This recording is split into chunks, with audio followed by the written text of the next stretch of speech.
120 ரூபா விற்பனை செய்யப்பட்ட கேரட்டு இன்றைக்கி வந்து 70 80 ரூபா. வெண்டைக்காய், கத்திரிக்காய், பாவக்காய், புடலங்காய் எல்லாம் கிலோவுக்கு வந்து, ஆனால் எதிர்பார்த்த மாதிரி வியாபாரம் இல்லாத காரணத்தால்,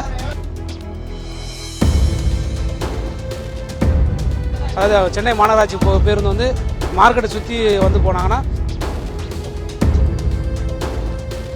இன்றைக்கு வந்து கோயம்பேடு மார்க்கெட்டில் வந்து அதிக அளவில் வந்து காய்கறி வரத்து அதிகமாக இருந்ததில்ல இன்றைக்கி எல்லா காய்கறி விலை வந்து குறைஞ்சிருக்கு. அதாவது நேற்றைக்கு வந்து 120 ரூபா விற்பனை செய்யப்பட்ட கேரட்டு இன்றைக்கி வந்து 70 80 ரூபா. அதே மாதிரி மாலூர் கேரட்டு வந்து 40 30 ரூபா கிலோ போடுது. கோஸு 40 ரூபா 50 ரூபா விற்று இந்த கோஸு தற்சமயம் வந்து 20 ரூபாலேருந்து 25 ரூபா போயிட்டுருக்கு. வெண்டைக்காய், கத்திரிக்காய், பாவக்காய், புடலங்காய் எல்லாம் கிலோவுக்கு வந்து 10 ரூபாலேருந்து 15 ரூபா குறைஞ்சிருக்கு. இது இன்றைக்கி என்னன்னு பார்த்தீங்கன்னா 3வது வெள்ளிக்கிழமை, அது அதிகமாக வந்து சேல்ஸ் ஆகுன்னு சொல்லிட்டு விவசாயம் சரி வியாபாரிகள் வந்து அதிக அளவில் வந்து காய்கறி கொண்டு வந்தாங்க. ஆனால் எதிர்பார்த்த மாதிரி வியாபாரம் இல்லாத காரணத்தால் இந்த விலை குறைவான விலையில் விற்க வேண்டிய சூழ்நிலை உருவாது. இது முழுக்க வந்து அரசு வந்து எங்களுக்கு வந்து ஏற்கனவே நாங்கள் சொல்லியிருந்தோம், சென்னை மாநகராட்சி பேருந்து வந்து நம்ம கோயம்பேடு மார்க்கெட்டை சுற்றி வரணும்னு.